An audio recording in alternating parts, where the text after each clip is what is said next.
In other news, the jury could return a verdict as soon as today in the case of a Philadelphia man accused of killing his ex-girlfriend.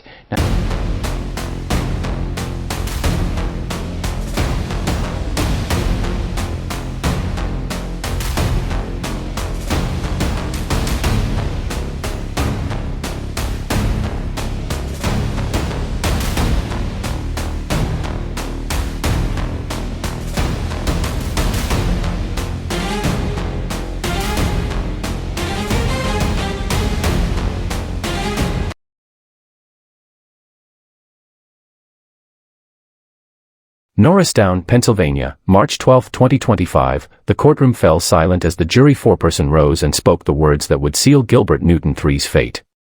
Guilty. First-degree murder.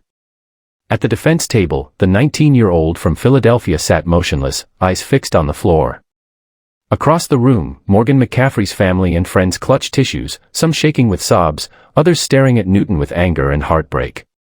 It took the Montgomery County jury less than 3 hours to convict Newton of the premeditated murder of his ex-girlfriend, 18-year-old Morgan McCaffery, a killing described by prosecutors as deliberate, merciless, and haunting. Morgan McCaffery grew up in Philadelphia, described by family and friends as a light in every room. She was a recent graduate of Nazareth Academy, an all-girls Catholic school where she was involved in track, drama club, and community service. Friends say she had dreams of working in veterinary medicine and was preparing to attend Manor College that fall. She loved animals. She loved helping people, said her childhood friend, Amanda Ricci. She was kind, funny, and so full of life.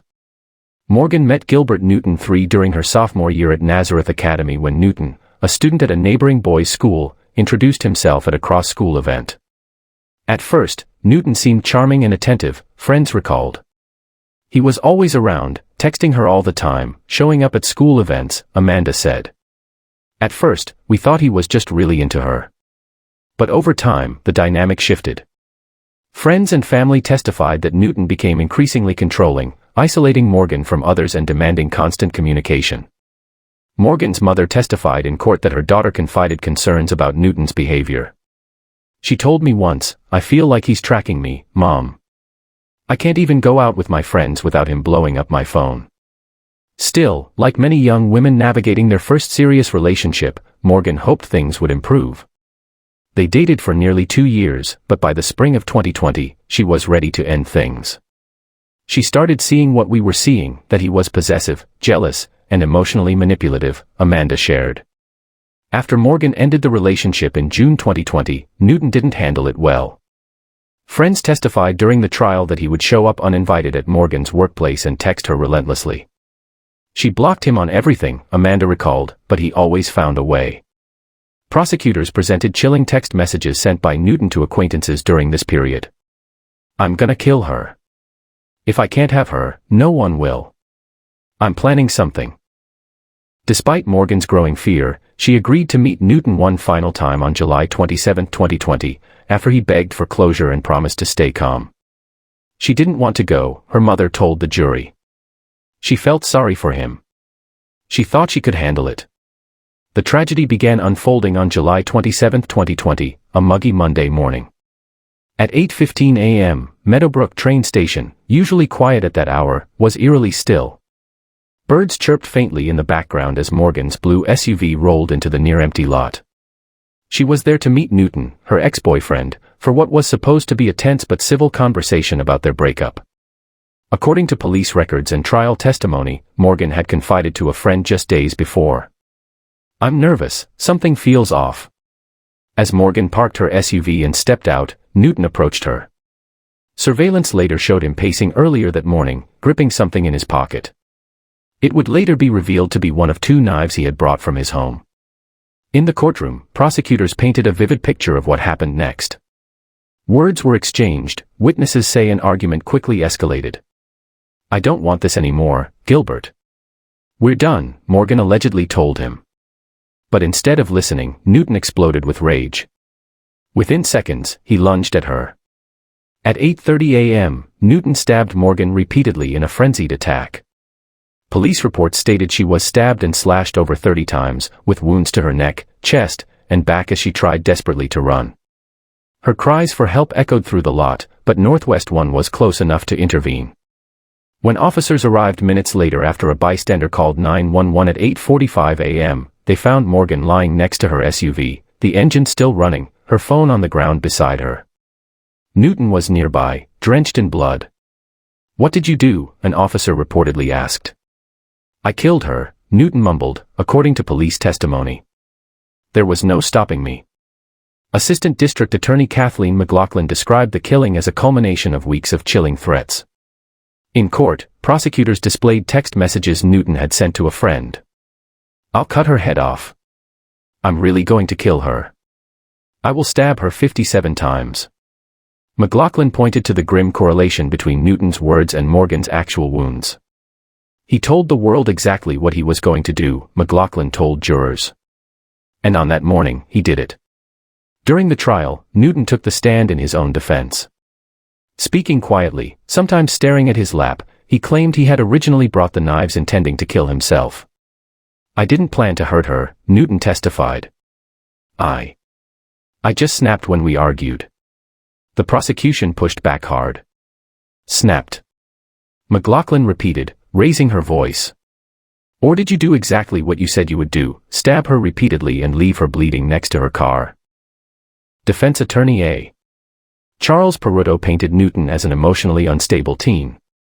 "He's an immature, heartbroken kid," Perotto told jurors. "He didn't have the emotional capacity to process rejection." But the jury wasn't swayed. They sided with the prosecution's portrayal of Newton as a jealous and possessive young man who meticulously planned Morgan's death. The most powerful moments came during the victim impact statements.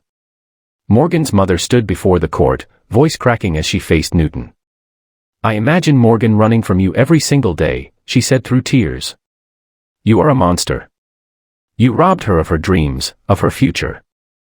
You robbed us all." Her words left even courtroom veterans visibly emotional.